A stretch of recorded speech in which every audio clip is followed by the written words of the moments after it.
The most bizarre superstitions of the Dark Ages were not harmless folklore. They were survival strategies in a world that felt actively hostile. Medieval Europe does not wake to reason or calm. It wakes to bells tolling for the dead, smoke clinging to thatched roofs, and a mother pressing iron scissors beneath a cradle to stop demons from stealing her child. In a village outside Tours in the year 847, dawn breaks over frozen fields as a man spits 3 times to ward off evil, refusing to step outside before tracing a cross against the doorframe, because yesterday a neighbor did, and was dead by nightfall. This is a world where fear is logical. Between the 5th and 15th centuries, Europe endures collapsing empires, endless war, and recurring famine. Life expectancy hovers near 30 years. One bad harvest can kill a third of a village. Disease arrives without warning, explanation, or cure. In the absence of microscopes or germ theory, meaning must come from somewhere, and it comes from signs, omens, rituals, and invisible forces. Written records from monasteries, court rolls, and parish accounts reveal a society that interprets everything, birth, illness, weather, death, as a message. A crow on a roof is not a bird. It is a warning. A sudden fever is not random. It is punishment. To understand the bizarre superstitions of the Dark Ages, it is not enough to laugh at charms and curses.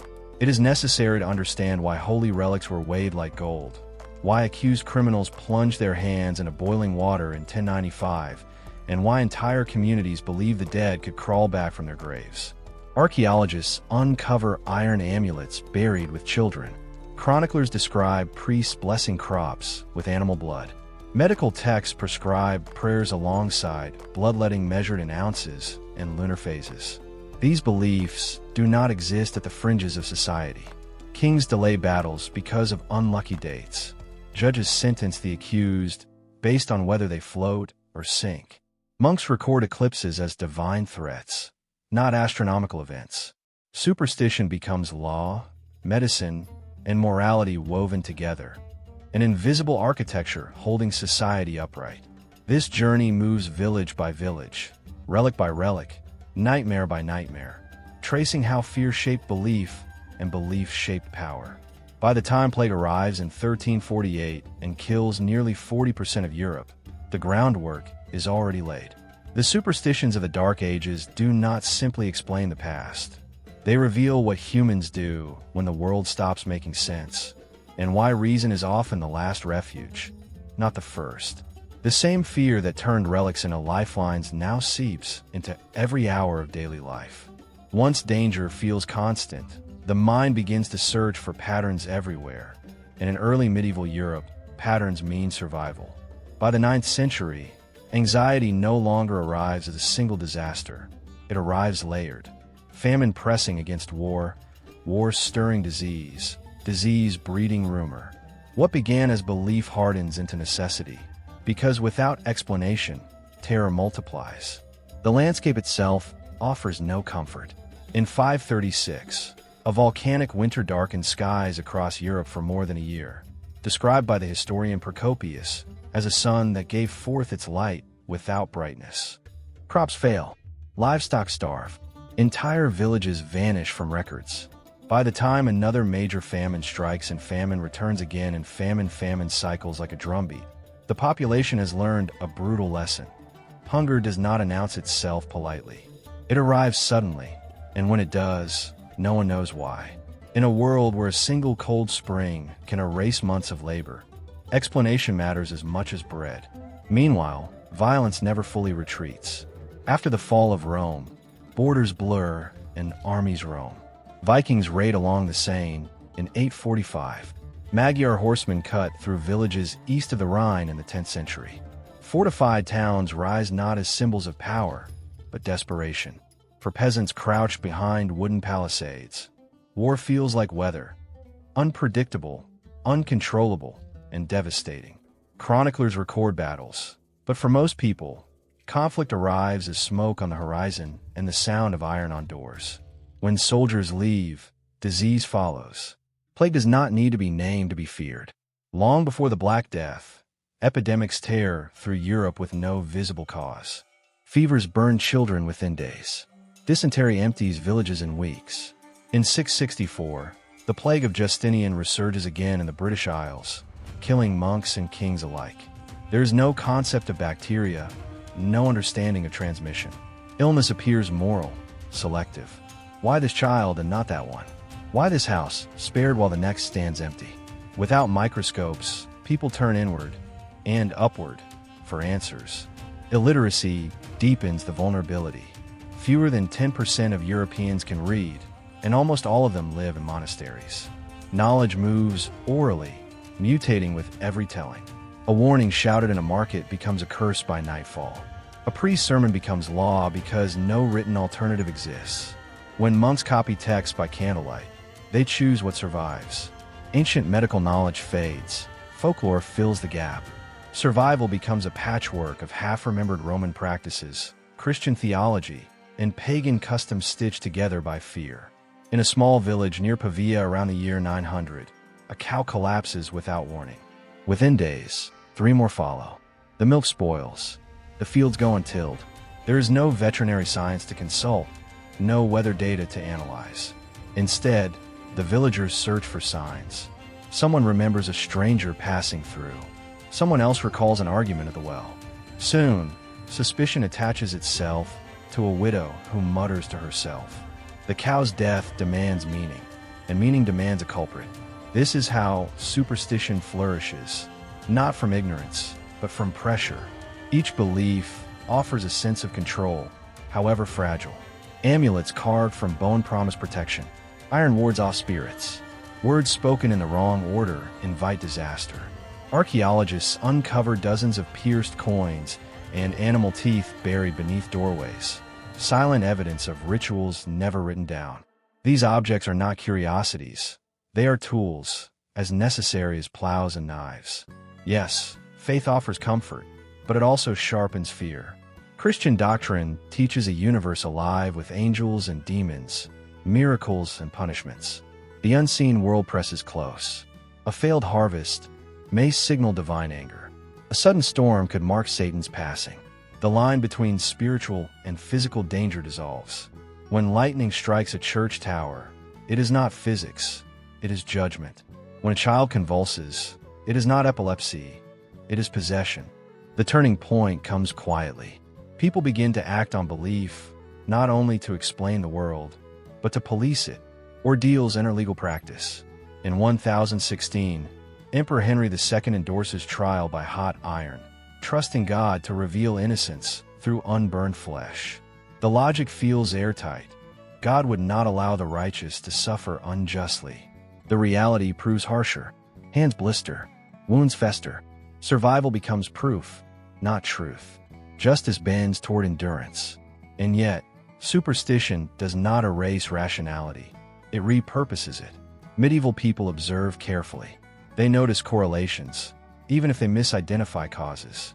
They track lunar cycles, seasonal changes, bodily symptoms. A 12th century medical manuscript from Salerno lists treatments measured in drams and hours, alongside prayers and charms. Science exists, but without a framework, it drifts like a map without scale. The hidden cost of this enchanted world is constant vigilance. Every action carries risk. A wrong word, a wrong day, a wrong glance. Life becomes a narrow path through invisible traps. Children learn fear early. Adults never outgrow it. When disasters stack, poor harvest followed by sickness followed by war, the pressure intensifies. Belief systems harden. Doubt becomes dangerous. By the early 14th century, Europe feels primed for catastrophe. Populations rise, cities crowd, sanitation collapses.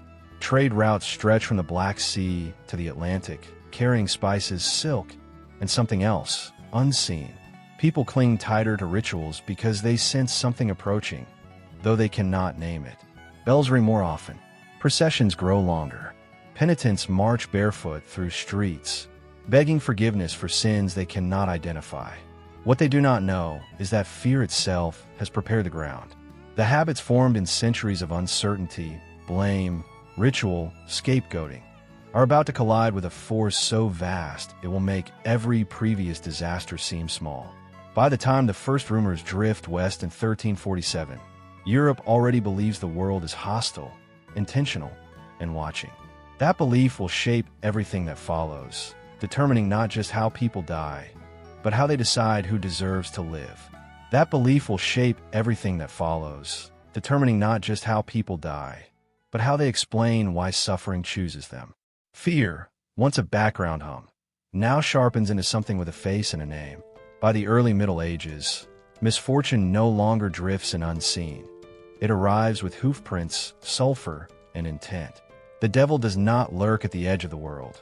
He walks its roads, slips through its doors, and listens from the dark corners of its rooms. Across Europe, sermons insist Satan moves freely among men, testing souls the way famine tests bodies. Monks copy stories of demons wrestling saints in their cells. Priests warn that hell's agents slip into villages disguised as beggars, animals, even neighbors. This is not metaphor. It is geography. Hell is close, sometimes just beyond the tree-line, sometimes under the bed. When fear looks for a cause, it finds one with horns. In the year 1022, in the town of Orleans, several respected clerics are arrested after rumors spread of secret night meetings. Chroniclers claim they reject the sacraments, kiss demons, and feast with the devil himself. The accusations move faster than evidence.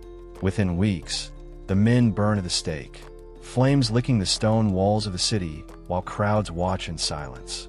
This is one of the first recorded executions for heresy in medieval Europe, and it reveals something new taking hold. Belief that evil is not only external, but hidden inside trusted people. The stakes are immediate. If Satan acts through humans, anyone could be a threat. A sick child convulsing on straw bedding becomes a battleground. A man speaking in unfamiliar tongues becomes suspect. A woman screaming during childbirth might not be in pain. She might be possessed. The rituale Romanum will not be formalized for centuries, but local priests already perform improvised exorcisms, shouting Latin phrases over bodies thrashing on the floor, pressing relics to foreheads slick with sweat. One winter night in 1141, in a village near Würzburg, bells ring past midnight. Villagers crowd into the church as a young boy is dragged forward, his wrists bound. He has clawed his own face bloody and claims voices whisper from the walls. His mother insists he was normal until last week. The priest lights candles and demands the demon name itself. The boy screams. To the villagers, this is proof. Illness becomes invasion. Fear becomes certainty. Yes, demonic possession offers an explanation, but it also creates a problem. If demons cause madness, sickness, and disaster, then protection requires vigilance. Every failure becomes a possible breach. A broken plow, a sour loaf of bread, a cow that refuses to stand. Each event raises the same question: who let the devil in? Medieval theology does not soften this fear, it sharpens it. Augustine's writings circulate widely, describing a universe divided between God and Satan, locked in constant struggle. The Book of Job reinforces the idea that suffering can be a test allowed by God, inflicted by the devil. This means pain has purpose, but also that endurance proves virtue. Those who break may not just be weak, they may be compromised. Evidence accumulates in everyday objects. Archaeologists uncover concealed shoes stuffed into walls, believed to trap demons. Church carvings depict grotesque devils tugging at human souls, not as allegory, but warning. Manuscripts like the 13th century Codex Gigas, later called the Devil's Bible, include a full-page illustration of Satan looming larger than any saint, a visual reminder of proximity and power. The revelation comes slowly, and it is unsettling. The devil's presence explains chaos, but it also creates a system of blame that spreads faster than any disease. Communities begin to look inward. When storms destroy crops, the problem is not weather, it is sin. When illness strikes, the cause is not contagion, it is corruption. Exorcism becomes spectacle, but it also becomes social enforcement. Those who fit poorly, outsiders, the disabled, the grieving, find themselves watched. There is an irony at the heart of this belief. The more people act to ward off Satan, the more his influence seems to grow. Protective rituals multiply, but so do accusations. Success carries a hidden cost. Unity built on fear demands constant enemies. By the late 12th century, church councils warn against false possession claims, but the warnings arrive too late. The idea has taken root. A turning point appears in the writings of theologian Thomas Aquinas around 1265. He argues demons cannot directly control the human will, only tempt it. This should reduce fear. Instead, it deepens suspicion. If demons cannot force possession, then those who act strangely must have consented. Guilt shifts inward. Choice becomes evidence. The consequences ripple outward. Courts begin to hear cases involving pacts with demons. Illness becomes testimony. Confession becomes a weapon.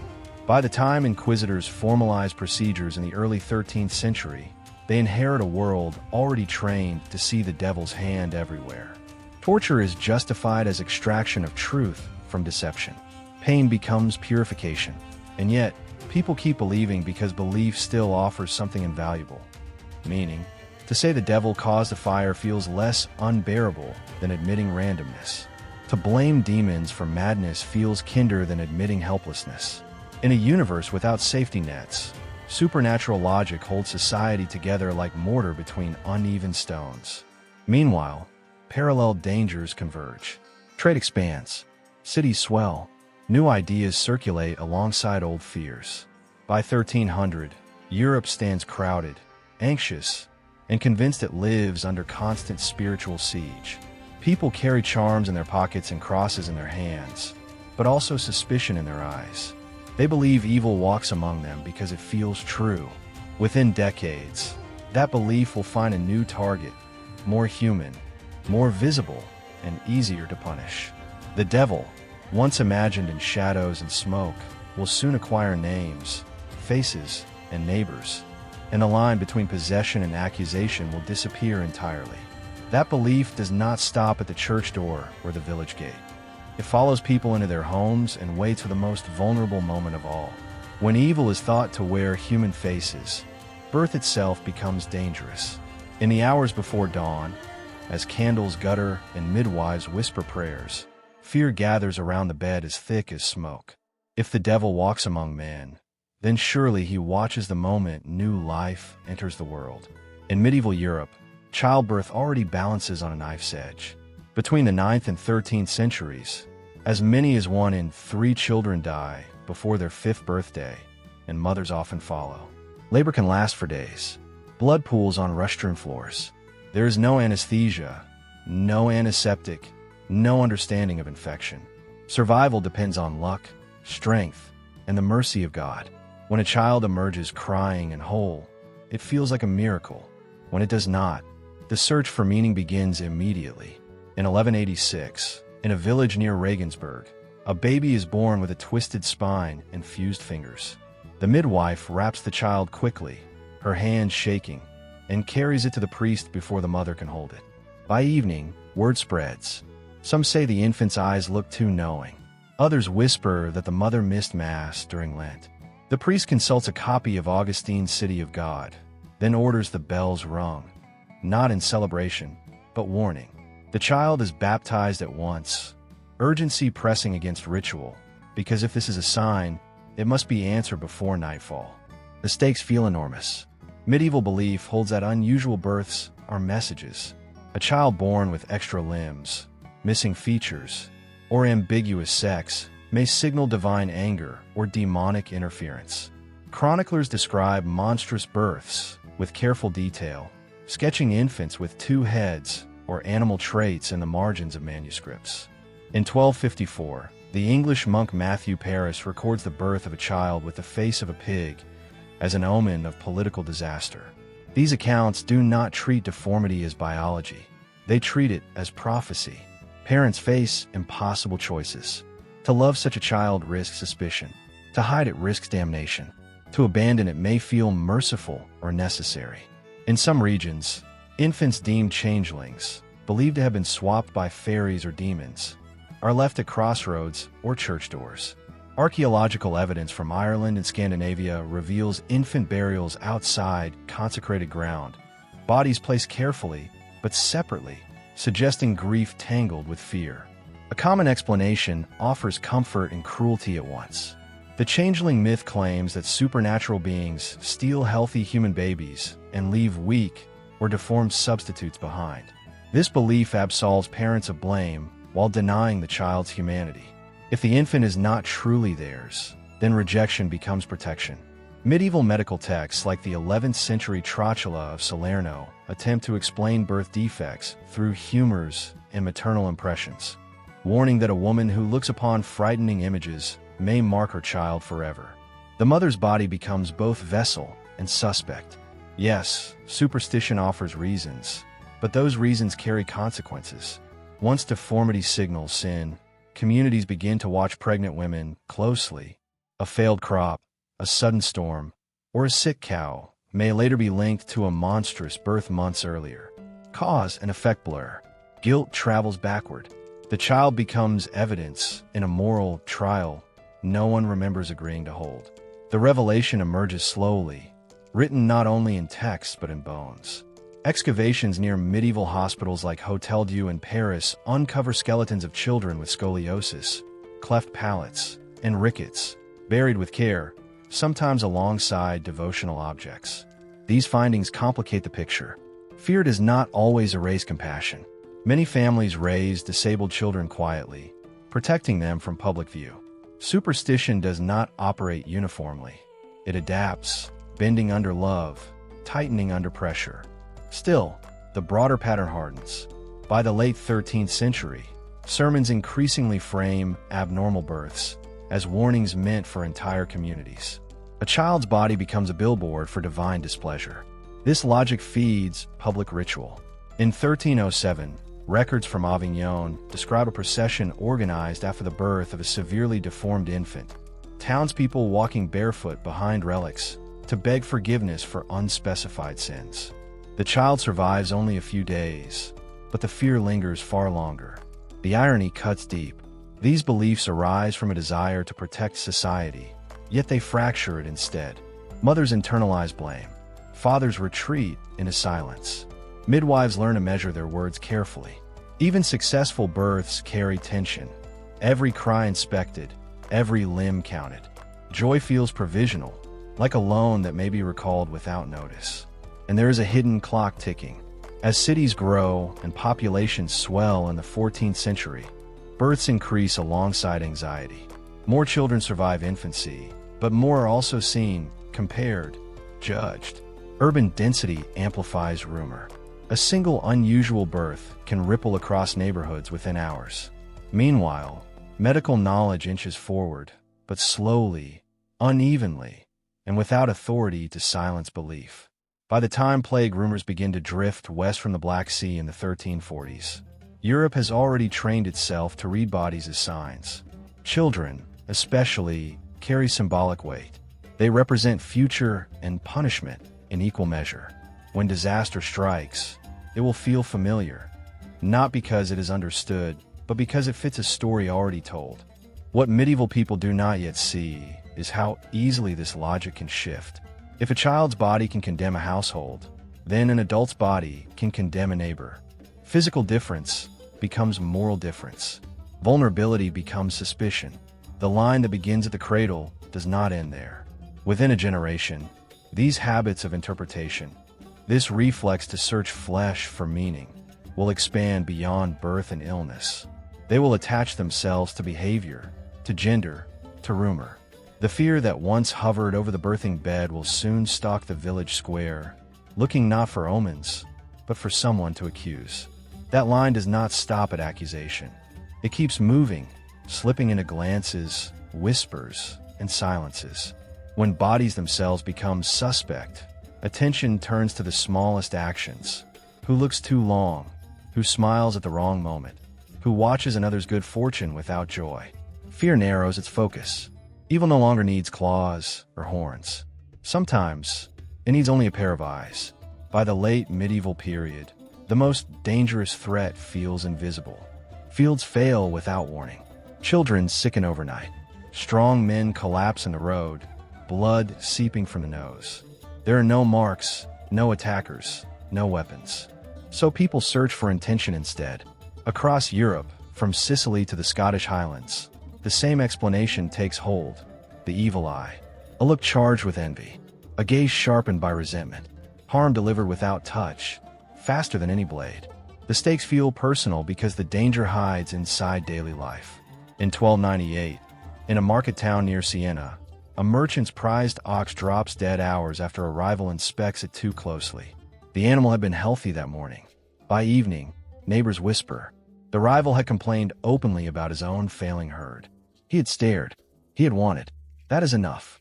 Within days, the merchant nails blue glass beads above his door, a common ward against malicious sight. He avoids a rival in the street. Protection now depends on constant vigilance. Belief in the evil eye is ancient, but in medieval Europe it hardens into social law. Envy becomes dangerous, not sinful in the abstract, but physically lethal. Sermons warn that jealousy opens the soul to demonic influence, turning ordinary people into weapons without their knowledge. A woman prays for her beauty fears compliments as much as insults. A mother hides her healthy child indoors. Worried admiration might draw harm. Prosperity becomes risky. Visibility becomes exposure.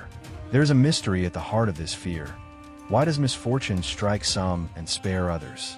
When a vineyard rots in one field but not the next, when illness chooses a single household, the randomness feels unbearable. The evil eye offers clarity. It explains inequality as intention. Someone wanted what you had. Someone noticed. Meanwhile, protective rituals multiply. In 12th century Constantinople, physicians like Michael Sellos describe patients who insist their fevers come from hostile gazes, not humors. In rural France, red thread ties around infants' wrists. In England, horseshoes appear over doorways.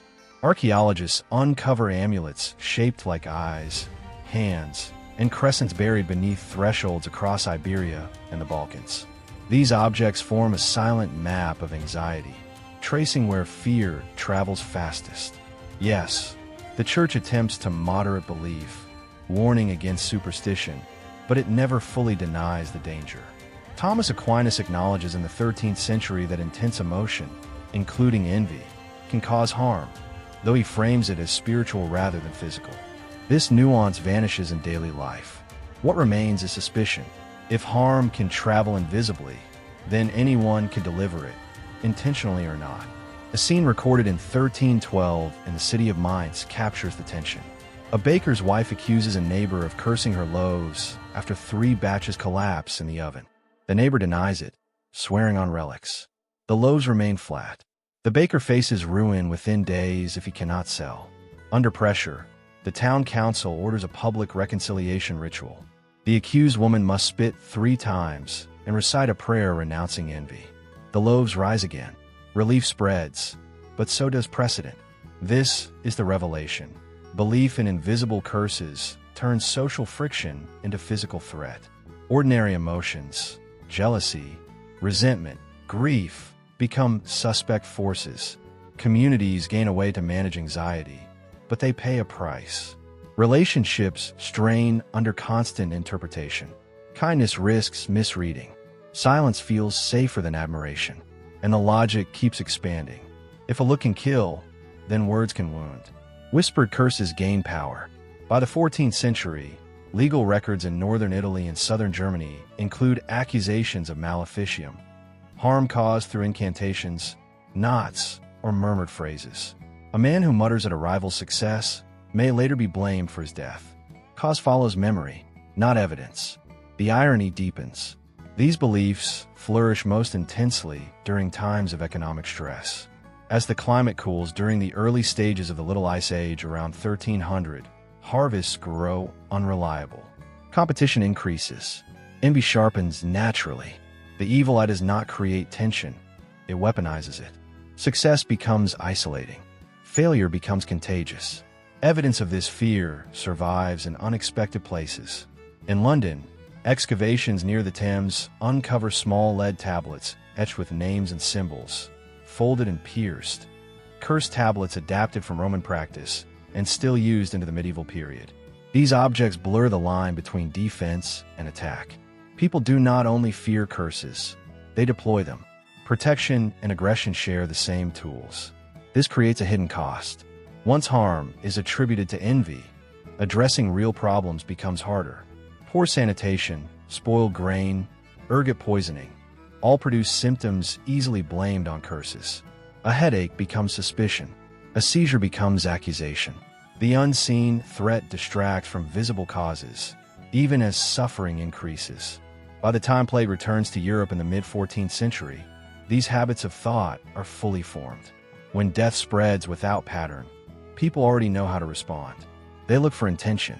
They look for someone whose gaze lingered too long, whose words sounded sharp, whose prosperity seemed undeserved.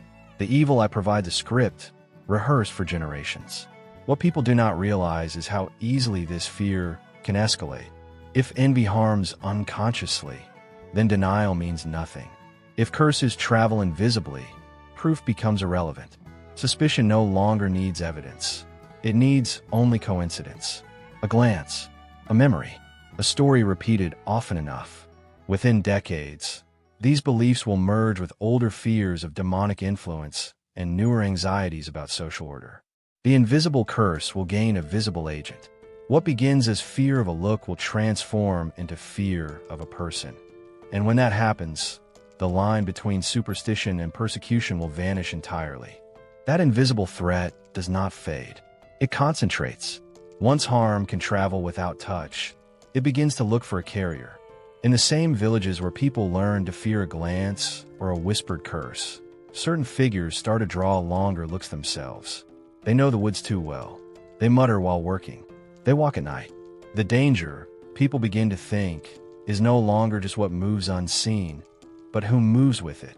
By the early Middle Ages, roughly between the 6th and 10th centuries, Europe already carries a deep reservoir of stories about magic users, but they are nothing like the figures later burned at the stake. These witches are ambiguous, even familiar. In 743, the Frankish Church Council of Leptins condemns belief in strigi, night-flying women said to slip through the dark and drain life from children. The decree insists they do not exist. The problem is not the creatures themselves, but that people believe in them. Fear, not sorcery, is the enemy. Yet belief refuses to stay buried. In rural Alemannia, farmers leave bread at field edges to appease unseen forces. In Anglo-Saxon England, medical texts like Bald's Leech Book record charms against elf shot, sudden pains attributed to invisible projectiles. These practices do not mark people as criminals. They mark them as practical.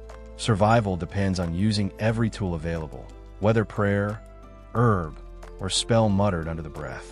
The stakes remain local, intimate. A bad harvest, a sick cow, a child who fails to wake. In a village near Lake Constance around 900 CE, a woman named Waborda gains renown for visions and fasting. Some revere her as holy. Others whisper. Power without clear source unsettles people. When misfortune clusters, attention sharpens. Who was nearby when it began? The mystery grows sharper. If the church denies the literal existence of night witches, why do communities keep acting as if they are real? The answer lies in contradiction. Official doctrine pushes disbelief, but daily experience rewards caution. When rituals seem to work, when milk stops curdling after a charm, when illness fades after confession, the boundary between superstition and survival blurs. A vivid scene unfolds repeatedly across early medieval Europe. At dusk, smoke curls low from thatched roofs. A woman crosses the village carrying a bundle of herbs, mugwort, yarrow, henbane, tied with twine. The air smells green and bitter. Children fall silent as she passes. No one stops her. No one greets her. Silence becomes its own verdict. Yes, early medieval society tolerates magic, but only within limits. Spells aimed at healing or protection are acceptance. Anything suggesting control over others does not. This distinction hardens slowly, like clay drying. In 785, Charlemagne's capitulary for Saxony orders death for those who burn people accused of witchcraft, again, condemning belief rather than practice. Ironically, this reinforces the idea that such accusations matter enough to regulate. Archaeological evidence complicates the picture. Graves from the 8th century in Bavaria and Lombardy contain amulets, carved stones, and animal teeth placed deliberately near the body. These are not signs of heresy. They are insurance policies for the afterlife. The dead, like the living, need protection. The revelation comes quietly. Witches exist first as explanations, not enemies. They fill gaps in understanding. They absorb anxiety. But as populations grow and authority centralizes, explanation becomes accusation. What once explained misfortune now demands responsibility. By the 11th century, theological language shifts. Scholars like Burchard of Worms compile penitentials listing sins and required penance. Among them, believing that women ride with Diana or Herodias at night. The punishment is prayer and fasting, not death. Still, the list exists. The idea survives long enough to be categorized, measured, remembered. Cause and effect tighten. As church courts expand, they need clearer boundaries. As famine and disease recur, especially during the cold years after 1000 C, communities crave certainty. Magic that once felt communal begins to look subversive. A spell said in private feels different from one shared aloud. Secrecy becomes suspicious. A common misconception is that witch hunts erupt suddenly. In reality, they grow out of these centuries of tolerated belief. The tools already exist: folklore, fear, local grudges. What changes is scale and interpretation. Night-flying women, once dismissed as fantasy, will later be reframed as servants of Satan. Spellcasting farmers, once seen as practical, will become conspirators. The hidden cost reveals itself here. By allowing belief but denying its reality, authorities create a vacuum. People keep believing, but now without guidance. Fear self-organizes. Accusations turn inward. Communities begin policing themselves. By the late 12th century, rumors spread faster than correction. A woman's reputation can collapse in weeks. A healer who fails once may not get a second chance.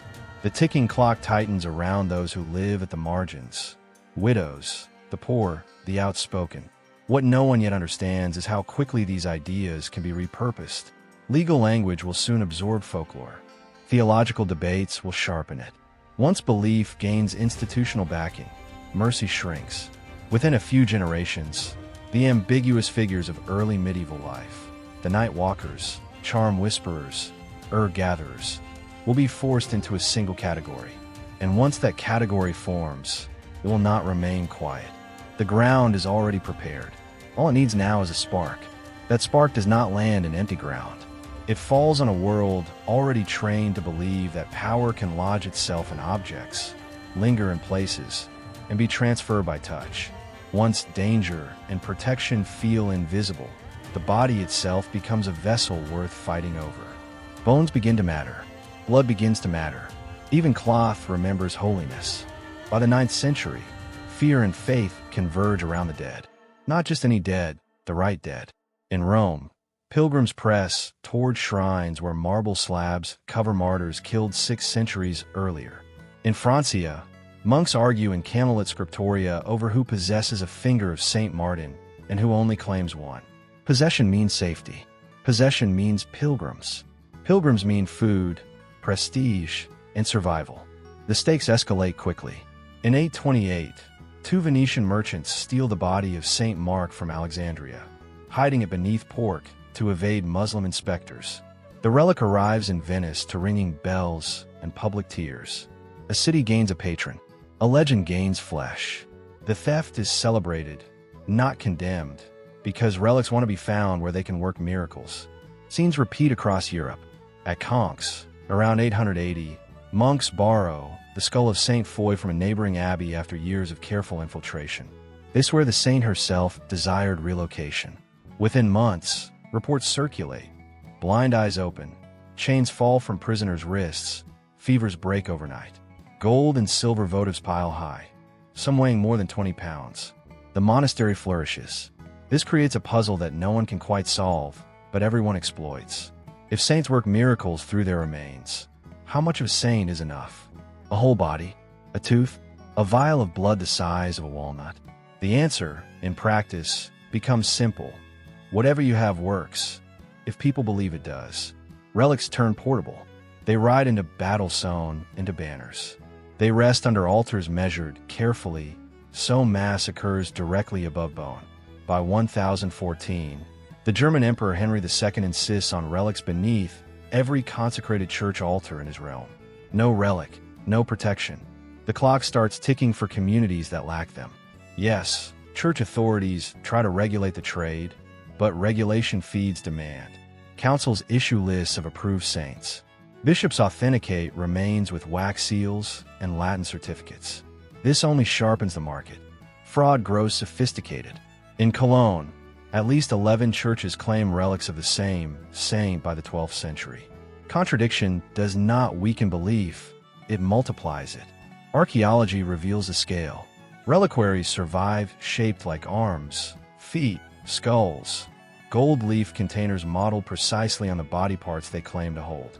One silver arm from the 10th century still bears fingernails engraved in fine detail. The object does not hide its function. It advertises it. The revelation comes when theology bends to practice. Official teaching insists that power flows from God alone. Yes, but God works through matter. This logic opens the door wide. If holiness can saturate bone, then proximity becomes salvation. Touch becomes medicine.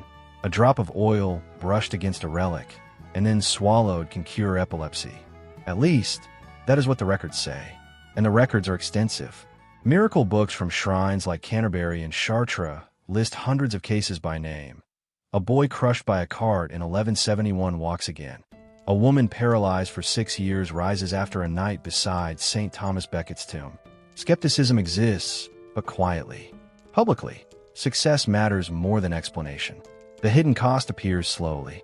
Relics encourage fragmentation. Saints no longer rest whole. Bodies are divided, redistributed, negotiated.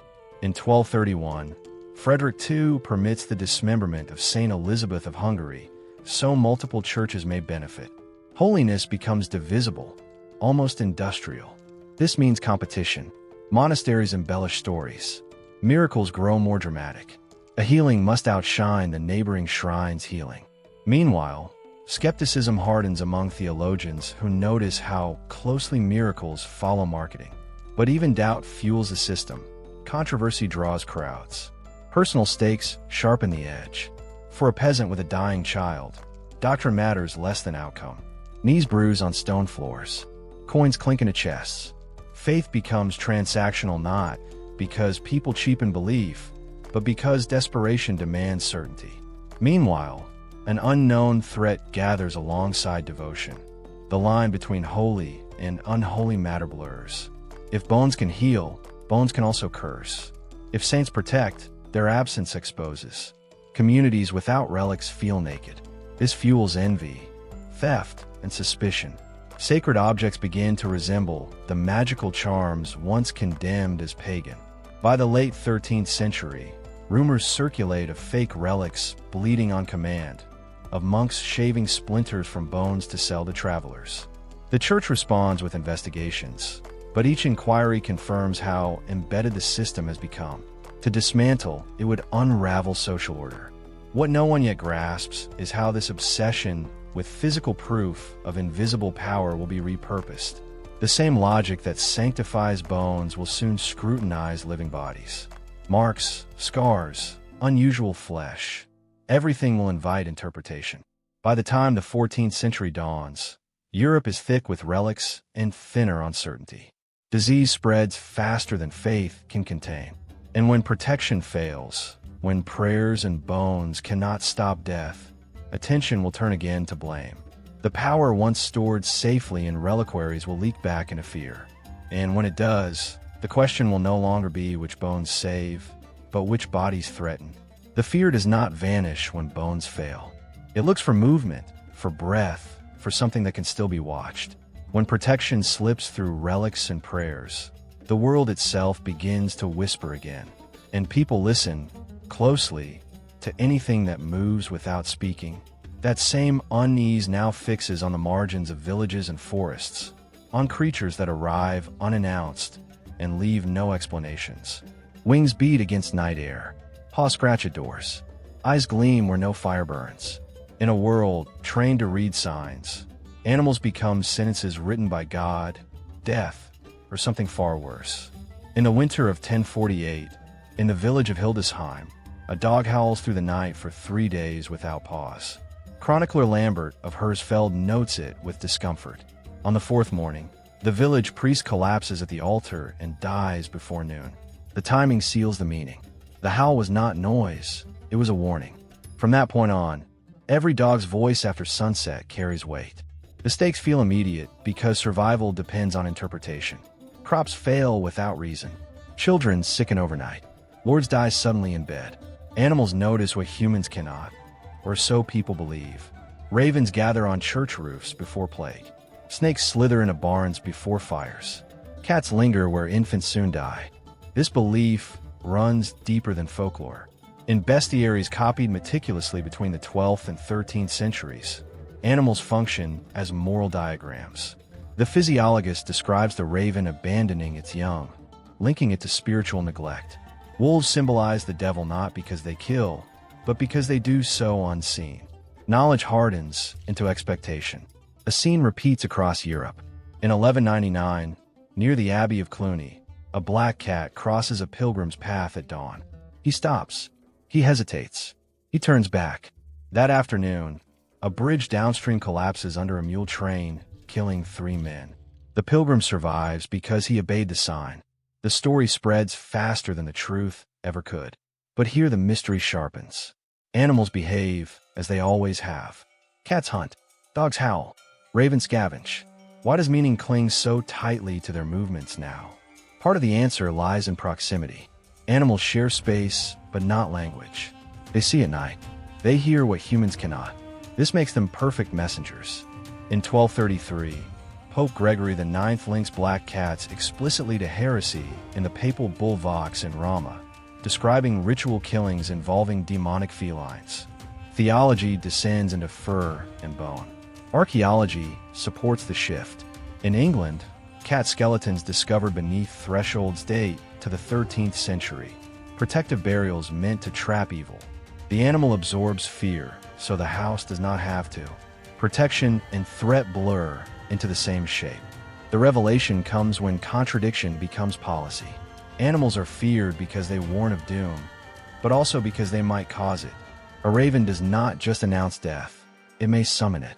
This turns observation into accusation.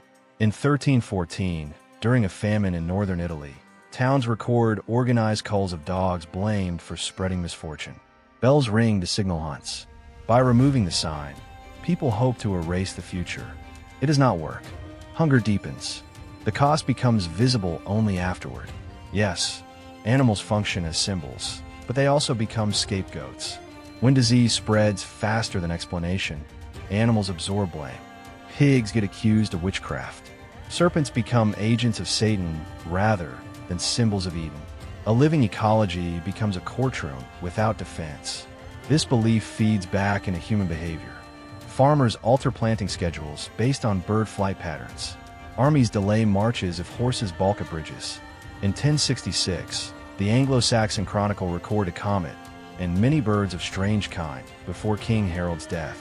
The signs align too neatly to ignore. The hidden cost grows sharper. Trust erodes between people and the world around them. A howling dog forces a choice: kill the animal or accept the omen. Either option carries risk. Mercy might invite death. Violence might anger God. There is no safe answer. Parallel threats converge. As animals grow suspect, so do those associated with them. Shepherds, herbalists, widows with cats, all inherit suspicion by proximity. The animal does not need to harm. It only needs to appear. By the early 14th century, fear accelerates. Chroniclers note increased reports of unnatural animal behavior in the years leading up to the Black Death. Frogs swarm fields. Rats appear in daylight. Snakes crawl from wells. In hindsight, rodents carry plague. In the moment, they carry meaning. This means animals do not just reflect fear, they amplify it. Each movement becomes evidence that something unseen advances closer. The ticking clock beats louder with every flutter of wings. What no one understands yet is how easily this logic transfers. If animals can be agents of doom without intent, then humans can too. Especially humans who live like animals, alone, at night, on the edges of society. By the time plague arrives in 1348, killing nearly half of Europe within 5 years. The language of omens has already primed the response. Death does not arrive as mystery. It arrives as confirmation. The same eyes once trained on ravens and cats will soon turn inward. And when they do, the boundary between beast and human will collapse. Quietly, completely, and with consequences no animal could ever escape. The eyes that once searched the skies and forests for signs eventually turned back toward human hands and bodies. If animals could carry messages from God, then surely pain itself could speak with even greater clarity. Fear, already sharpened by omens and unseen threats, now demanded certainty. Fast, public, and final. That same desperation hardens into ritual. When accusation floats without proof, the community needs a verdict that feels uncontestable. Not argued, not debated, revealed. And so judgment moves from the symbolic world of signs into the physical world of flesh. By the early 11th century, across the Frankish kingdoms, justice begins to burn, sink, and scar. In 1023, in a small settlement near Liège, a woman named Gertrude stands barefoot before a cauldron of boiling water. Steam curls into the cold air. A priest murmurs Latin prayers. The crowd presses close enough to smell iron and sweat. Gertrude has been accused of theft. No witnesses, no confession, only suspicion. The water will decide. The stakes cannot be higher. If her hand heals cleanly within 3 days, God declares her innocent. If blisters fester, guilt brands her forever. The ticking clock begins the moment her skin breaks the surface. This logic spreads because it promises fairness without understanding. Ordeals appear to remove human bias. God cannot be bribed. Fire does not lie. Water accepts or rejects without words. At least, that is the promise. 3 primary forms dominate medieval Europe. The ordeal of hot iron requires the accused to carry a glowing bar, often weighing 1 kilogram, for 9 paces. The ordeal of boiling water demands retrieval of a stone from a cauldron. The ordeal of cold water binds the accused and lowers them into a river. Sink, and the water receives you. Innocent. Float, and rejection proves guilt. A vivid scene survives in the Lex Salica, where measurements matter. The iron heated until red, the bandage sealed by wax, the hand inspected precisely 72 hours later. Precision gives the illusion of control, but complication creeps in immediately. Healing depends on age, health, and chance.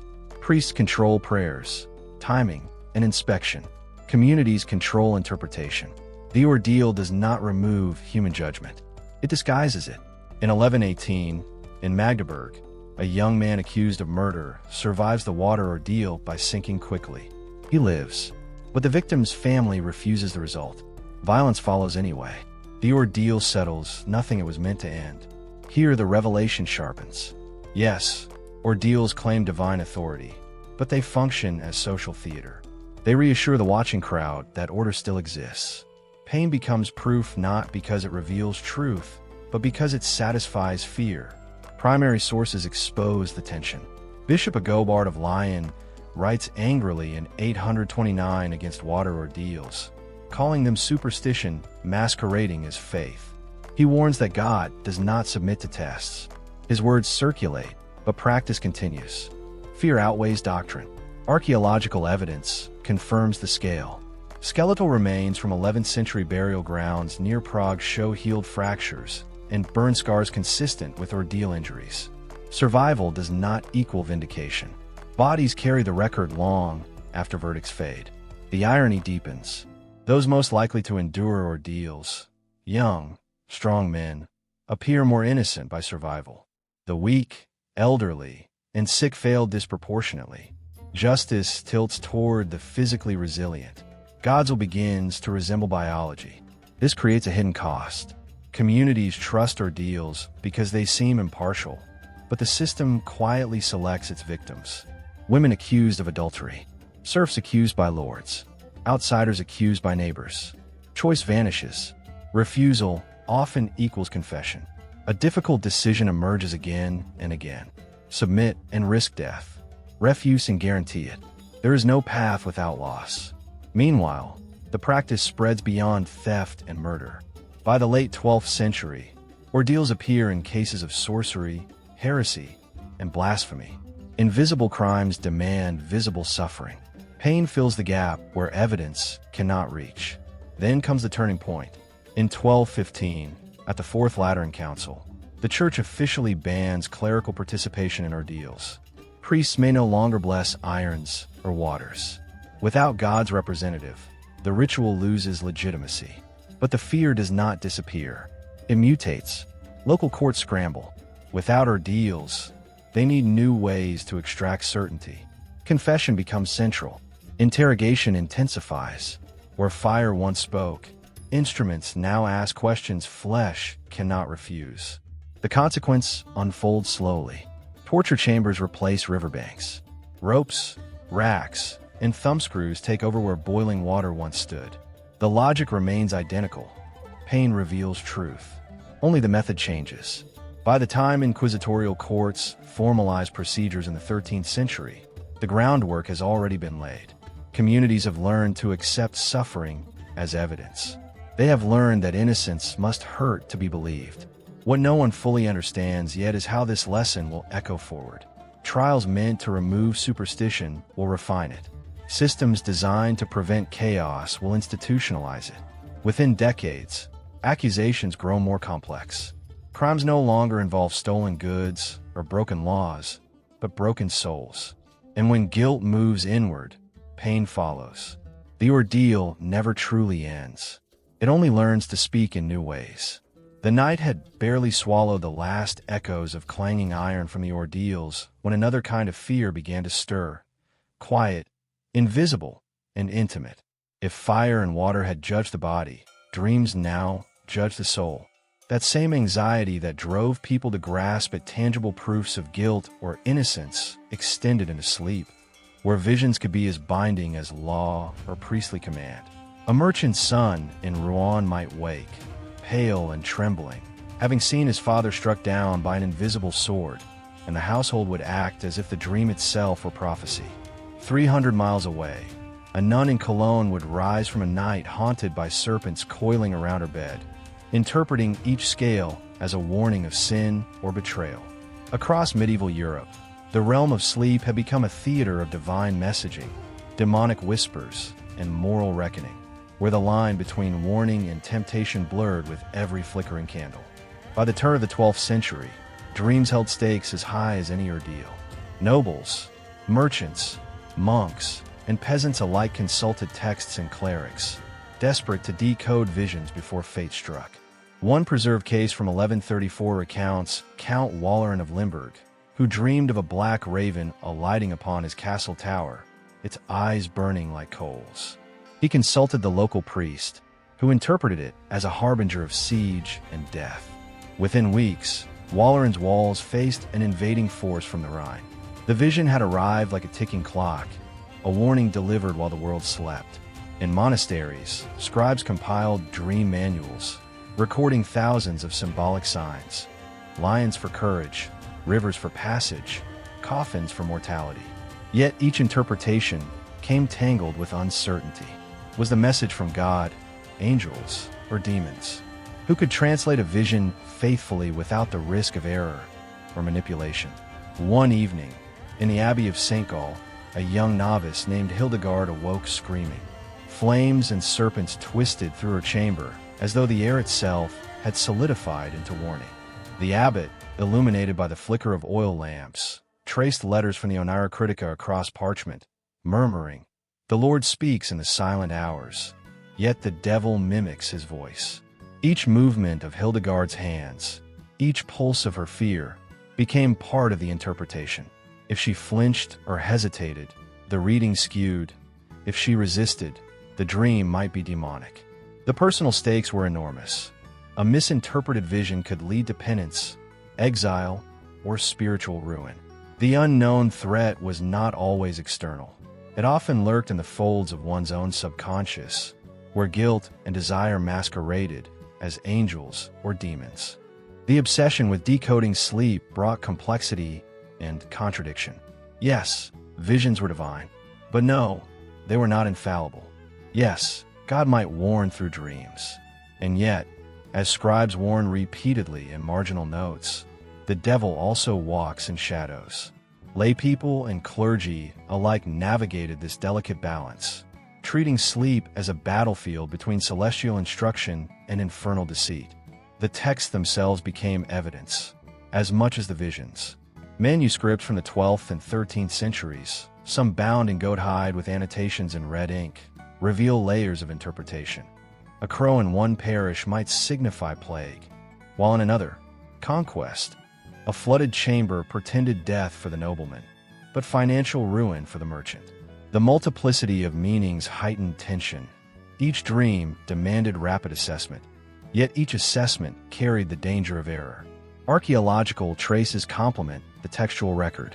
Excavations of convent cells in Mainz and Chartres reveal prayer mats, amulet fragments, and bedside crosses, suggesting a ritualized preparation for sleep, a protective measure to ensure correct divine reception.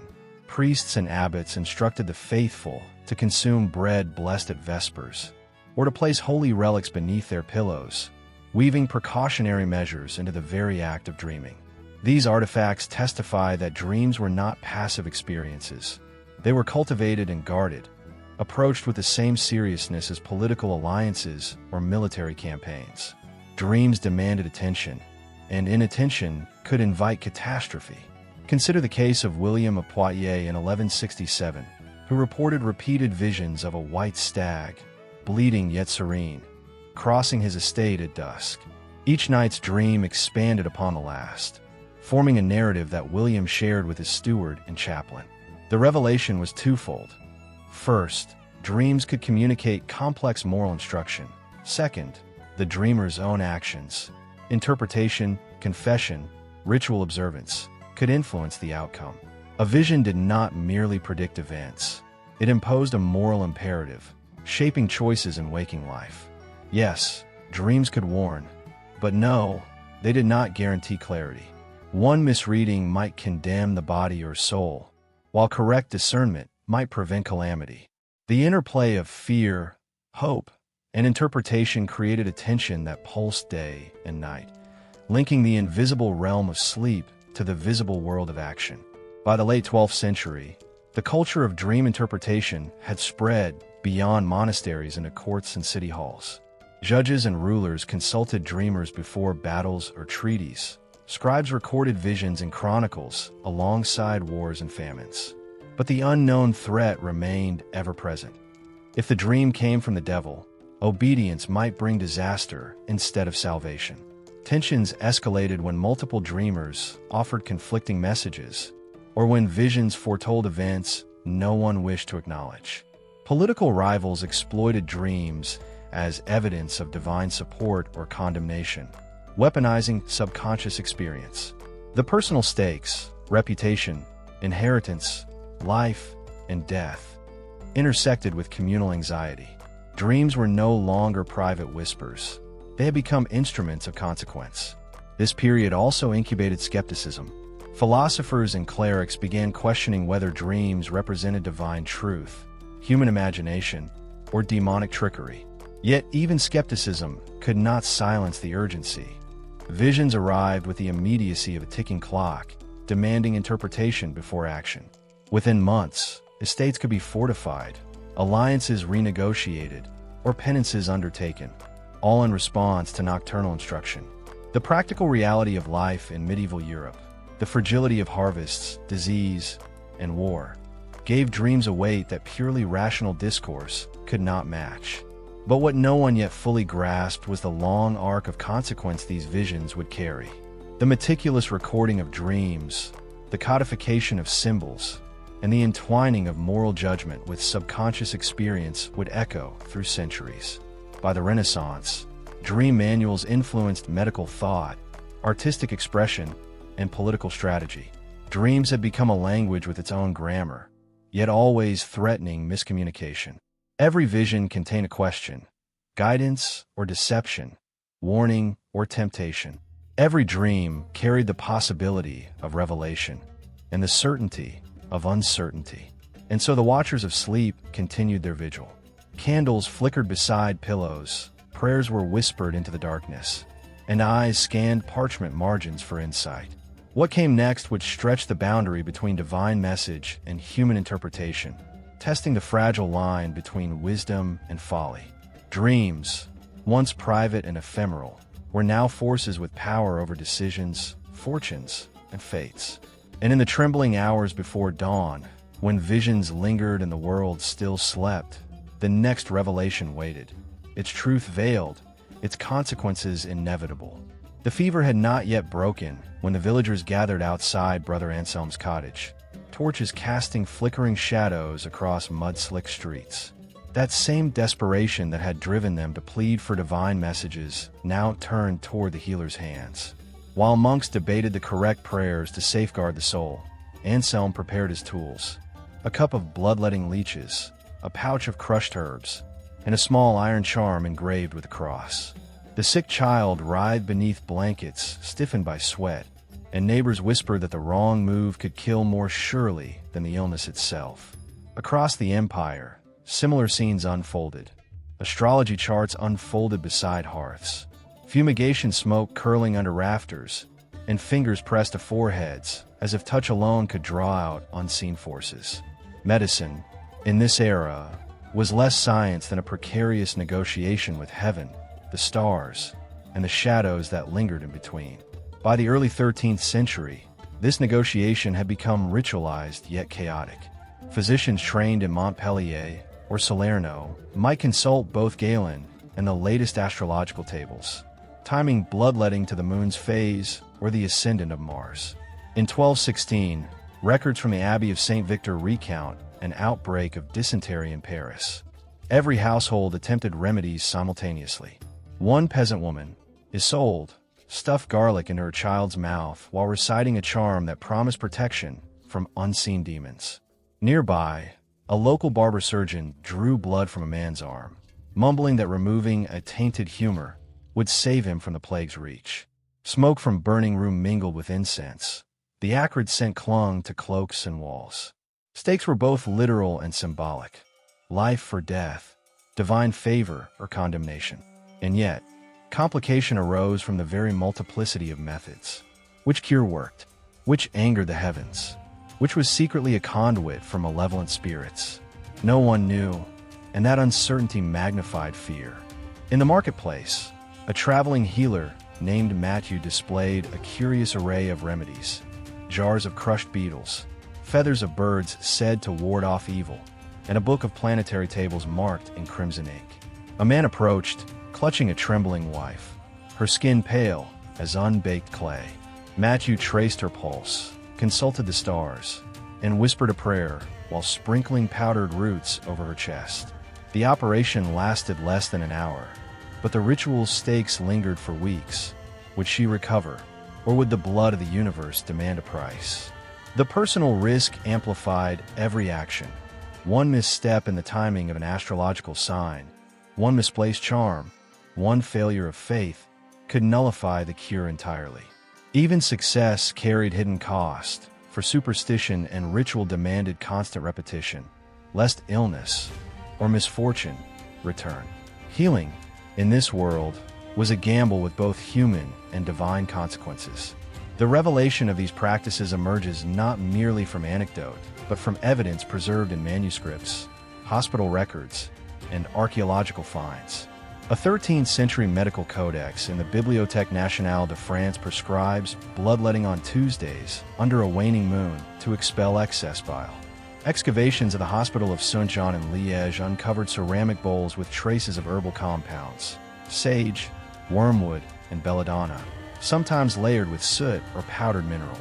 Yes, the intention was therapeutic, but no, the methodology aligned with no empirical science as we understand it today. Every treatment intertwined observation, theory, faith, and superstition. Cause and effect were assumed, yet impossible to verify. The rising complexity of these rituals, bloodletting combined with charms, prayers, and astrological timing, reveals a society attempting to impose order on the unpredictable chaos of disease. Moreover, the stakes were communal as well as individual. Epidemics, like the recurrent waves of dysentery or smallpox, forced entire towns to adopt simultaneous measures. Chronicles from 1231 describe Strasbourg in lockdown, residents carrying protective amulets while barbers and priests bled and blessed in concert. The unknown threat of contagion made every decision urgent. Delay could mean death. Overzealous ritual could provoke divine wrath. The overlap of competing practices, Christian prayers, folk incantations, pagan talismans, created mounting obstacles. Each healer claimed authority, each method promised efficacy, and each failure reinforced fear and mistrust. The system, fragile and fragmented, relied on hope, ritual, and the interpretation of signs far more than empirical observation. Yet even as the era's remedies appear chaotic to modern eyes, patterns emerge. Physicians understood balance and harm. Bloodletting, for instance, followed strict rules regarding age, strength, and season. Herbal compounding was surprisingly sophisticated. The combination of ingredients reflected both taste and perceived effect on humors. Astrology provided a framework to organize timing, lending a sense of predictability in an unpredictable world. No, it was not science by contemporary standards, but yes, it was a complex system, a delicate choreography of elements, each chosen for symbolic, spiritual, and practical rationale. Understanding this framework transforms apparent folly into a coherent, if tenuous, logic of care. But the hidden costs were real. Excessive bleeding could kill, misidentified herbs could poison, charms and prayers could distract from urgent physical intervention. The personal stakes for the healer were high as well. Failure might provoke social scorn, accusations of heresy, or accusations of malicious intent. The parallel threats of disease and divine judgment created a tense theater in every household and monastery, forcing difficult choices. Act boldly with a risky remedy or wait and risk worsening illness. And the consequences extended beyond immediate survival. Knowledge, reputation, and spiritual integrity all depended on the perceived success of each intervention, reinforcing the pressure that guided every incision, potion, and prayer. By the mid-13th century, these practices were not confined to the poor or uneducated. Nobles, kings, and clerics alike consulted astrologers, surgeons, and herbalists, blending science, magic, and faith in hopes of protection. But what they didn't know was that the next wave of epidemic, famine, or war would test these fragile methods in ways no charm, prayer, or bleeding could fully prevent. Within months, entire towns might confront the limits of human understanding, forcing adaptation and innovation. The blending of observation, tradition, and ritual would lay a tentative foundation for later scientific inquiry, even as the immediacy of survival demanded adherence to older, more mystical methods. And so, across cottages, abbeys, and courts, the people of medieval Europe lived in a world where medicine without science was not folly, but necessity. Torches burned over steaming brews of herbs. Amulets clinked against belts. Stars guided the timing of every intervention. Every treatment carried risk. Every failure demanded explanation. And every small success reinforced a delicate, perilous balance between human knowledge and unseen forces. What happened next, when observation and experimentation began to challenge superstition, would change everything.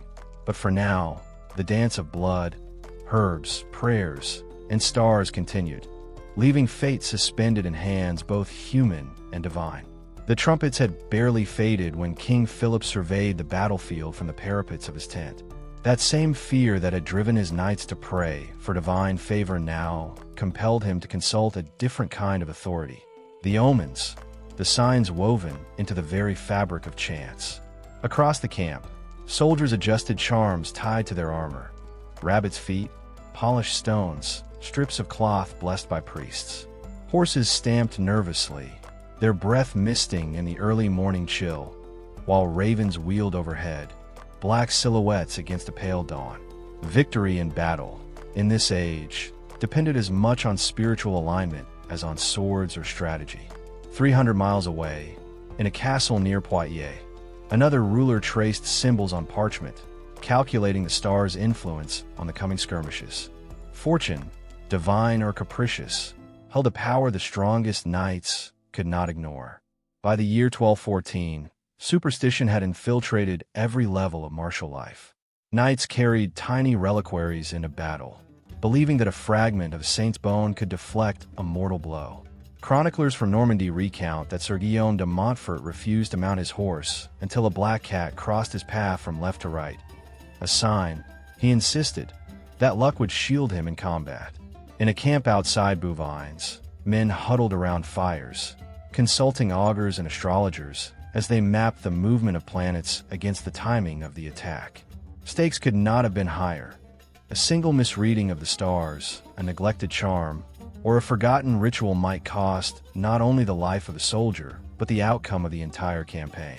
The tension was palpable, a mingling of dread, hope, and obsession, and it left each man questioning which actions truly mattered and which were merely theater for unseen forces. Among the nobility, superstition was codified into ceremony. King Philip himself consulted the royal astrologer, a man named Etienne, whose calculations determined the hour of departure for the king's standard-bearer. Etienne's parchment bore red ink, star charts meticulously drawn, and notes predicting whether Mars or Venus favored the day's martial endeavors. In the courtyard, knights polished their armor while priests sprinkled holy water on swords and shields, chanting prayers for protection. One young squire, Nicholas, trembled as he affixed a tiny silver bell to his belt, a charm said to ward off invisible attacks by witches or spirits. Each precaution carried both psychological and practical weight, binding belief and action into a single, uneasy rhythm. Yet even as faith bolstered morale, the unknown threat of disaster loomed. Would omens be enough to prevent catastrophe, or had fortune already determined its victims? The uncertainty amplified every heartbeat and every swing of a sword in waiting. Evidence of these practices appears in both texts and artifacts. A 13th century chronicle describes the precise procedure for reading the entrails of a sacrificial rooster before battle, a method to discern the enemy's strength. Archaeological digs at Château de Coucy have uncovered fragments of talismans embedded in the walls of knights' chambers. Carved ivory, inscribed metal, tiny crosses and crescents intended to draw divine favor. Yes, these items were material, tangible. No, they could not guarantee victory. Yet they reveal a mindset in which superstition and strategy were inseparable, where the mundane and the mystical collided on the same field. Cause and effect were interpreted through symbols as much as experience. A faltering banner might signal treachery. A sudden wind could foretell defeat. Every small observation became a portent demanding attention, and every decision carried potential consequence far beyond its apparent scope. The personal stakes were as immense as the collective. A knight might survive a skirmish only to fall prey to what he believed was a curse ignored. Records from 1215 describe Sir Roland de Villeroy returning from a raid with a talisman intact, yet discovering that misfortune had struck his family at home. His youngest son ill, livestock dead. Such ironic reversals reinforced the need for continuous vigilance. Charms had to be renewed, prayers repeated, and omens constantly interpreted. Parallel threats compounded the tension. On one front, physical danger loomed in the form of enemy swords and siege engines. On another, spiritual or mystical danger whispered of betrayal, ill luck, or divine displeasure. Each knight, each king, was trapped in a web of obligations both seen and unseen, navigating a path that required courage, calculation, and unyielding attention to the intangible.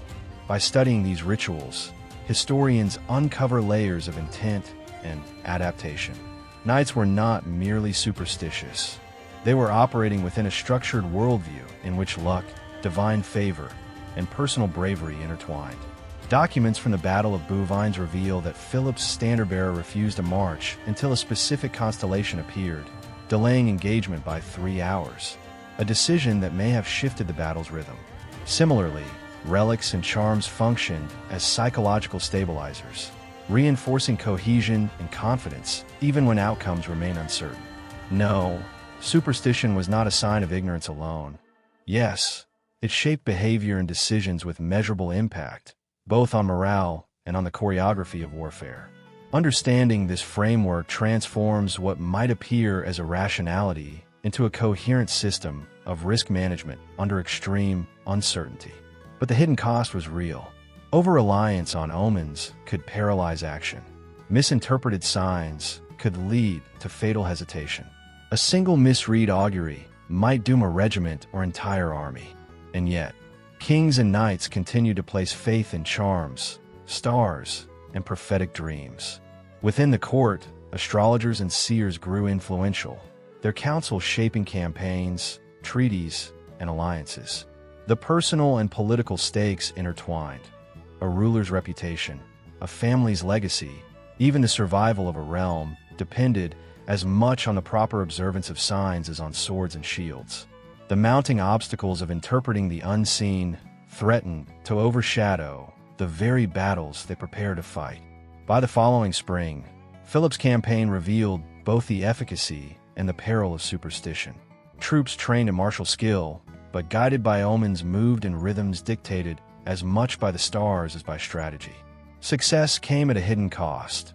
Injuries sustained due to delayed attacks. Morale bolstered yet tightly wound. Every victory shadowed by the fear of future omens unheeded. And what they didn't know was that future chroniclers would study these rituals, attempting to decipher the delicate balance between belief and action, between luck and design. This moment would echo centuries later when armies continued to rely on symbolic acts as much as tactical genius. Within months, new campaigns, new signs, and new interpretations would force leaders to confront the same tension between fate and free will. And as dawn broke over the battlefield once more, torches flickering against tents and banners, the question remained suspended. Could skill ever outmatch the whims of fortune, or even the strongest knights forever at the mercy of unseen forces? The night air hung heavy over the village of Montfaucon, thick with smoke from torches that barely kept the shadows at bay. That same fear that had driven families to inscribe prayers on amulets now found its echo in whispered warnings about the dead.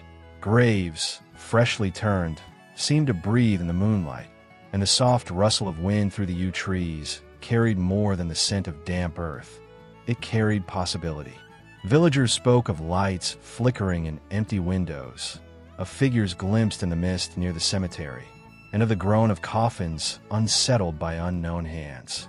3 miles away, in a monastery perched atop limestone cliffs, monks pored over manuscripts, cataloging tales of revenants who returned to punish the living. While markets bustled with merchants and the laughter of children, the unseen thread of restless spirits pressed against the fragile veneer of daily life, a reminder that death had not released its hold on the world of the living. By 1223, the fear of the restless dead had seeped into every layer of medieval society. In the parish of Saint Laurent, chroniclers recorded an incident that still chilled locals decades later. A man named Henri, accused of stealing grain during a famine, was buried hastily outside consecrated ground, his body left unmarked. Within nights, neighbors claimed to see him wandering the village edges, muttering curses and rattling doors. The stakes were not merely reputational, they were existential. Improper burial could endanger the community, invite disease, and unsettle the very spiritual balance thought to protect the living. Families became obsessed with ensuring the dead received the correct rites, commissioning elaborate tombs, prayers, and offerings. And yet, complications mounted. Graves were often relocated for new construction. Plague victims were buried en masse without ceremony. And fear of the dead sometimes led to violent preemptive acts, staking suspected revenants or decapitating corpses to prevent their return. Each decision carried the weight of moral, spiritual, and social consequence. While the question lingered, could any measure truly safeguard the living against those who refused to rest? One particularly vivid account comes from the Abbey of St. Denis, where, in the autumn of 1218, a monk named Guillaume documented the exhumation of a noblewoman's body. The corpse, buried hastily during an outbreak of fever, had swollen unnaturally and bled from the mouth when opened. Guillaume described the air as fetid, a thick stench of decay that clung to the tongue and eyes, and reported that villagers fled in terror, fearing the woman had risen as a specter. Such observations reinforced both superstition and ritual practice. No, the phenomenon was not always supernatural. Disease and decomposition explained some occurrences. But the interpretation, the belief that the dead could return to punish, haunt, or influence the living, drove the construction of charnel houses, the use of protective crosses, and the meticulous marking of graves. Even kings were not exempt. Royal advisors recommended specific burial rites for deceased nobility, and chroniclers noted that failing to follow these protocols could invite both political and spiritual calamity. Cause and effect, in this world, intertwined the physical and metaphysical, leaving rulers and commoners alike at the mercy of unseen forces. Evidence from both archaeology and textual records illuminates the depth of these beliefs. Excavations in northern France have revealed graves with stones placed atop bodies in precise positions, iron implements inserted to pin the dead, and amulets of brass or lead buried alongside skeletons. Yes, these were material interventions. No, they were not merely symbolic. They represent an active engagement with the unknown, a preemptive strike against the perceived agency of the corpse.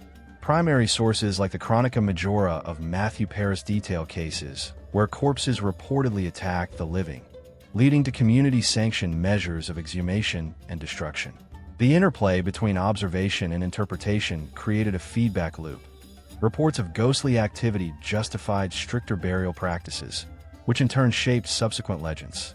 The living were compelled to navigate a landscape in which death was not final, where the boundaries between corpse and revenant were porous, and where every lapse in ritual could have consequences far beyond the immediate. Personal stakes compounded the communal fear. For peasants in Montfaucon or the abbeys of Paris, the possibility of restless spirits meant sleepless nights, vigilance over graves, and an enduring anxiety that one misstep might imperil family or village. Stories from 1225 recount a woman, Isabel, who witnessed a shadowy figure rise from her father's unmarked grave. She fled to the local priest, who performed a midnight mass of purification and affixed iron to the corpse to prevent further disturbance. The ironic reversal was cruel. Even the devout were vulnerable to the dead's imagined vengeance, and each action to prevent haunting carried its own hidden cost, from social censure to physical danger during nocturnal rituals. Parallel threats, plague, famine, and supernatural fears converged, creating a society acutely aware that death's reach extended far beyond the simple cessation of life. Every grave opened, every amulet buried, and every prayer recited was a measure against both the unknown and the known, a delicate balance of survival and faith. By the mid-1220s, these practices had crystallized into codified forms. Manuals for priests and town officials included instructions for exhuming bodies suspected of revenants, proper placement of grave markers, and the application of iron rods or stones to immobilize the corpse. Chroniclers reported that improper observance could incite panic, spark witch hunts, or even provoke political unrest if a noble's grave were disturbed.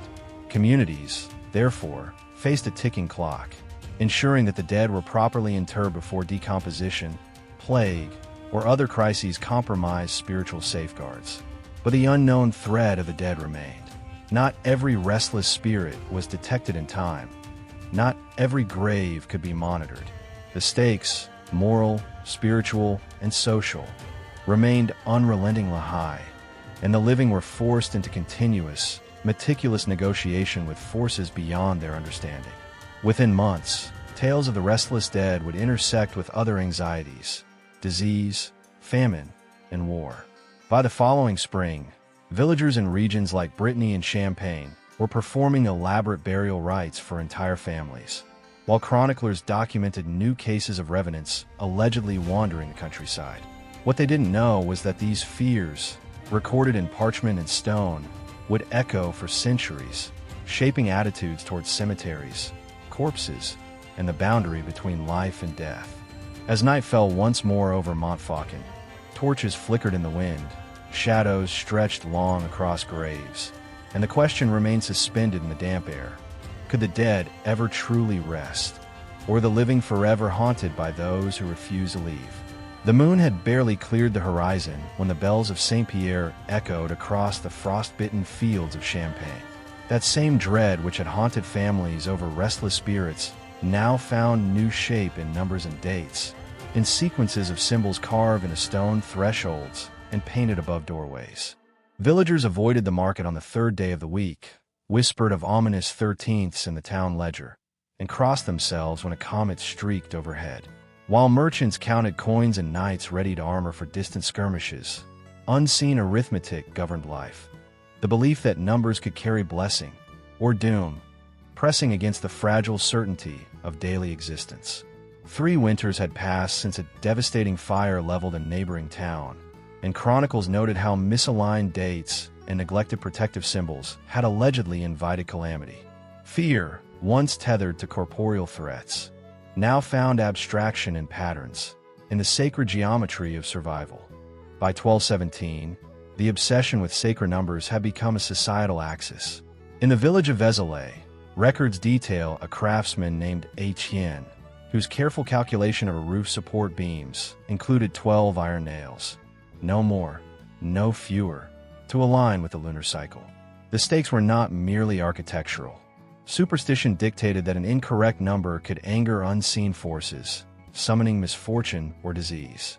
On the eve of the spring equinox, Etienne performed a ritual, placing a carved pinnacle at the ridge's apex, reciting a prayer in Old French that promised protection against lightning and fire.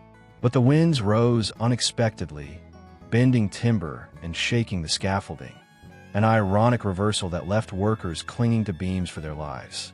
Was it cosmic disfavor, poor construction, or both? The uncertainty amplified communal anxiety, highlighting the parallel thread of natural and supernatural forces converging. Each misstep, each miscounted day, carried hidden costs, and the village's survival hung on decisions whose rationale was as mystical as it was practical. One vivid instance comes from the Abbey of Saint Benoît-sur-Loire in 1220, where monks meticulously annotated the calendar, aligning fasts and feasts with numerological principles inherited from Pythagorean and Christian traditions. Chronicler Brother Gervais noted that a miscalculation in the date of Ascension had coincided with an outbreak of fever among the novices. The heavens themselves were displeased, he wrote, though modern analysis suggests seasonal infection cycles. Yet no one in the abbey could ignore the timing. Yes, disease follows natural law, but no, its alignment with sacred numerology intensified belief in cosmic oversight. Symbols carved into doors, drawn on parchment, and painted on church walls, triangles, crosses, circles, served as both markers and safeguards. The cause and effect relationship between symbol and consequence was as much cultural as practical, embedding numerology into law, labor, and liturgy. These calculations dictated when crops were sown, when marriages were contracted, even when swords were sharpened before battle. Archaeological evidence underscores the pervasiveness of this belief. Excavations at medieval manors in Normandy reveal floor tiles laid in patterns of 7 and 12, iron rivets grouped in threes, and inscribed talismans intended to channel divine protection. Yes, these practices were deliberate. No, they were not purely ornamental. Primary sources, such as the Livre de Heures from 1219, illustrate the precision with which monks recorded celestial events and their corresponding numerological significance. The compulsion to correlate the terrestrial with the celestial demonstrates a society negotiating uncertainty through codified ritual, where misaligned days, unheeded symbols, or neglected sequences could imperil lives. The revelation emerges. Numbers were not inert. They were instruments of both order and fear, shaping human behavior in ways as tangible as any sword or stone wall. Personal stakes threaded through every numeric decision. For peasants sowing barley, for merchants tabulating debts, for nobility planning feasts, the wrong day could spell ruin. In Lyon, 1222, a merchant named Arnaud refused to ship a cargo of cloth because the invoice listed a 13th day. Weeks later, a storm sank a similar shipment that had departed on an unlucky date. Whether coincidence or divine sanction, the lesson reinforced itself. The consequences of ignoring sacred numerology could manifest in real-world disaster. Parallel threats, economic, natural, spiritual, converged, compelling communities to adhere to these abstract systems with meticulous precision. Miscounted days were not mere clerical errors. They were potential invitations to misfortune, a calculus of life and death woven into the fabric of the calendar itself. By 1224, these practices crystallized into structured observance. Town councils consulted astrologers for planting and taxation schedules, while churches distributed calendars highlighting fortunate days for marriages, harvests, and pilgrimages. The ticking clock of seasonal labor pressed communities to act in accordance with celestial numerology, yet the unknown threat, astral or mundane, remained. Errors could cascade. Misaligned crops led to famine. Missed festivals risked spiritual imbalance. And even construction projects required numerical consultation to avoid disasters attributed to cosmic displeasure. The difficult choice was omnipresent. Should one follow human reasoning or defer entirely to mystical calculation? Every decision carried both immediate and hidden costs, demanding vigilance, obedience, and a willingness to accept outcomes beyond human control. Within months, these preoccupations would intersect with other anxieties, plague, famine, political unrest, creating a latticework of tension across Europe. By the spring of 1225, towns from Burgundy to Aquitaine adhered to calendrical and symbolic prescriptions as much as they did to law. Yet the real threat was unseen. A miscounted lunar cycle, a misinterpreted symbol, could unravel months of preparation, leaving families, merchants, and soldiers exposed to the combined hazards of chance and superstition. This moment would echo centuries later when the same numerical obsessions shaped civic rituals, ecclesiastical planning, and even early scientific experimentation, demonstrating how belief in sacred numbers could dictate practical action. As evening descended over Vézelay, the shadow of the bell tower stretched across cobblestones etched with protective sigils. Villagers adjusted their plans, aligning every act with the hidden arithmetic of fate. What they didn't yet understand was how deeply these mystical calculations had embedded themselves into daily life, guiding everything from marriage to harvest, protection to punishment. By the following solstice, the sequence of days, months, and symbols would determine more than ritual propriety. It would influence survival itself. The question lingered like a comet in the darkening sky. Could humans ever master these invisible patterns? Or were they forever at the mercy of a universe ruled as much by sacred numbers as by chance? The bells of Saint Laurent tolled an uneasy rhythm, their echoes swallowed by the narrow alleys of Paris, as if the city itself trembled under a quiet, invisible weight. That same dread that had once haunted fields scarred by famine now slithered through homes and marketplaces, invisible yet unmistakable. 3 years earlier, villagers had whispered about unseasonable storms and cattle dying in flocks. But now the fear had hardened into something sharper, more immediate, a sense that the world itself had begun unraveling. While merchants counted coins and scribes copied charters in candlelit rooms, the unseen enemy moved silently through the streets, carried on fleas, rats, and the breath of strangers. It was a terror without sound or shape, yet it demanded response. Prayers, amulets, processions, and sacrifices. Every cough, every sudden fever, every blackened swelling of the lymph nodes became proof that divine wrath had descended upon the living, a celestial reckoning manifesting as pestilence. By the spring of 1347, the plague had reached the ports of Messina, carried by Genoese ships fleeing Constantinople. Sailors sickened and died mid-voyage, their bodies thrown unceremoniously into the sea. In the streets of the city, merchants and dockworkers whispered of a punishment foretold in scripture, in visions, in the gnawing silence of abandoned homes. Among them, a young apothecary named Lorenzo kept meticulous notes on symptoms: fever spiking past 40 degrees Celsius, black pustules appearing on limbs, swelling of the groin. He recorded the date of each death, the family affected, the constellation visible in the night sky. The stakes were unmistakable. One misstep, a failure to purify a street, a neglected prayer, an ignored symptom, could cost dozens of lives in a matter of days. The apothecary's journal, stained with ink and fear, became a lifeline, an attempt to map the invisible threat through observation, calculation, and ritual. Yet every step revealed a complication. The disease moved unpredictably, as if mocking human reasoning, accelerating its pace, vanishing and reappearing like a ghost. In Avignon, 1348, the papal court faced a terrifying paradox. Spiritual authority offered little protection. Pope Clement VI ordered prayers and processions, sprinkling holy water over the city, yet the dead piled high in streets and cemeteries. Chroniclers noted the cries of the faithful, the shouts of the condemned, and the eerie silence of neighborhoods emptied by flight or death. "The heavens weep for us," wrote one scribe, documenting how celestial phenomena, the comet of 1347, a blood-red moon, coincided with the spread of plague. Yes, leaders believed divine punishment had arrived. No, even sanctified spaces could not halt the contagion. Mass hysteria took root. Flagellants marched in long lines, whipping themselves for sins imagined and inherited, while others blamed Jews, foreigners, and even merchants for invoking God's wrath. Cause and effect blurred, leaving truth entangled with fear, superstition, and the desperate need for explanation.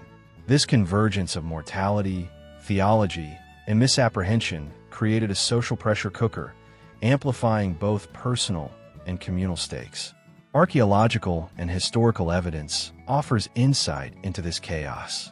Mass graves across Europe, from London's East Smithfield Cemetery to Tournai in Belgium, reveal layered burials, haphazardly stacked skeletons, sometimes hastily marked with wooden crosses or inscriptions. Primary sources, such as Giovanni Boccaccio's Decameron, describe Florence streets emptied, houses abandoned, and the eerie transformation of public life. Commerce ceased, marriages postponed, prayers multiplied. Yes, plague decimated populations. No, it did not erase culture entirely. Instead, it magnified apocalyptic thinking, merging observation with prophecy. The revelation emerges in the alignment of natural and supernatural reasoning. Fear of disease became a lens through which communities interpreted cosmic intent. This synthesis governed not just survival, but morality, justice, and civic identity, transforming death into a metric of divine judgment. Personal stakes were immediate and harrowing. In the village of Eyam, Derbyshire, 1665, a century later, but in a pattern repeating across Europe, a single infected bundle of cloth sparked a chain reaction that would claim hundreds. Local leaders faced an impossible choice: quarantine their town or risk spreading death beyond its borders. Families hid from one another, neighbors buried neighbors, and the sick cried out in lonely chambers. The difficult choice crystallized: safeguard one's community or sacrifice its members in futile flight. The hidden cost of isolation was loneliness, hunger, and psychological torment. The ticking clock was relentless as fever and buboes consumed bodies within days. Every decision magnified the sense that the apocalypse was not an abstract concept, but a living, crawling threat, quantifiable yet unknowable, immediate yet inescapable. By 1350, cities across northern Europe had experienced waves of the Black Death. The unknown threat, both microbial and divine, spurred extraordinary measures. Towns barred travelers, erected quarantine stations, and even implemented rudimentary public health policies, though these were always entwined with superstition. Public rituals, prayers, and processions attempted to redirect divine anger, while artisans created charms and amulets to ward off invisible forces. The irony lay in human behavior. Attempts to protect life often spread panic, compounding risk. Parallel threats, economic collapse, starvation, religious schism, converged, leaving populations in a state of near-constant emergency. The plague's unpredictability forced communities into reactive patterns, each choice weighted with ethical, physical, and spiritual consequences, reinforcing the sense that the end of the world was imminent, tangible, and intensely personal. Within months, the reverberations would stretch far beyond immediate mortality. By the summer of 1351, depopulated towns experienced labor shortages that disrupted agriculture, trade, and governance. Entire social hierarchies shifted, the old certainties of feudal obligation and urban regulation unraveling under the pressure of human loss. What happened next would change everything. Communities rebuilt with heightened awareness of disease, implementing practices that blurred the line between medical observation and spiritual ritual. Meanwhile, apocalyptic literature and art flourished, from depictions of the danse macabre in churches to sermons invoking the Book of Revelation, cementing a cultural memory of pestilence intertwined with divine judgment. But leaders, citizens, and survivors didn't know that their responses, quarantines, prayers, isolation, ritual, would resonate for centuries, shaping public health, theology, and cultural imagination. The unseen enemy had forced a reckoning not just with mortality, but with morality, governance, and the fragile assumptions of civilization. And as winter settled over devastated towns, a final question hung in the cold air. Could humanity ever fully reconcile the randomness of disease with the certainty of divine providence? Or would each new outbreak renew the belief that the apocalypse was not a distant vision, but a recurrent, inevitable visitor? Smoke from torches still lingered in the vaulted corridors of the abbey, a lingering trace of ritual incantations meant to ward off the plague. Even as scholars began to question the efficacy of prayers alone, that same fear that had driven villagers to whip themselves in penitential processions now collided with something unfamiliar: curiosity. Across the continent, in towns and monasteries, a slow whisper of rational thought threaded through the shadows, challenging the centuries-old certainty that sickness, misfortune, and ignorance were governed solely by divine will. While candles burned over dusty tomes, marginalia scribbled by anxious monks hinted at observations, experiments, and questions, small, tentative steps toward understanding the natural world. 3 decades after the Black Death had swept through Europe, mortality remained high, yet the human response began to shift. Instead of merely praying for deliverance, some dared to measure, record, and speculate. This transition was not sudden, nor universally welcomed, but the first tremors of science were unmistakable, threading through superstition like a spark through tinder. By 1450, the city of Padua offered a vivid stage for this collision of old and new. In the lecture halls of its university, a young physician named Giovanni Battista Morgani dissected cadavers with trembling hands, defying centuries of taboo. The metallic tang of blood mixed with the resinous scent of disinfectants, while students leaned over wooden benches, eyes wide with both horror and fascination. Morgani's focus was methodical: organs, vessels, and tissues cataloged with precision, each incision a small rebellion against the mystical explanations of disease that had dominated European thought for generations. The stakes were immense. A single misstep could invite accusations of heresy, or worse, a visit from the Inquisition. Yet the hidden cost of ignorance, misdiagnosis, futile treatments, and the perpetuation of fear loomed even larger. What drove Morgani and his contemporaries was not just intellectual curiosity, but necessity. Understanding disease could save lives. The mystery that hung in the air was palpable. If the body could be observed, mapped, and explained, what would happen to centuries of superstition built on invisible forces and omens? No one knew yet how profoundly this approach would ripple through Europe, but signs were emerging. Yes, belief in charms, astrology, and divine punishment still guided behavior in markets, villages, and courts. No, the authority of observation, recording, and experiment could no longer be ignored. Across the Alps, in the libraries of Venice, scholars like Pietro Diabano challenged accepted medical doctrines, arguing that empirical observation must temper inherited wisdom. Archaeological finds from this period, dissections notes preserved on parchment, anatomical illustrations meticulously colored with pigments, and marginal commentaries questioning Galen's ancient authority, reveal a society tentatively negotiating between faith and reason. Cause and effect became a tool, not a threat. If a wound was cleaned and bandaged properly, recovery rates improved. If a water supply was contaminated, illness spread. Knowledge no longer relied solely on moral rectitude or celestial favor. It required measurement, comparison, and sometimes uncomfortable revision of centuries-old beliefs.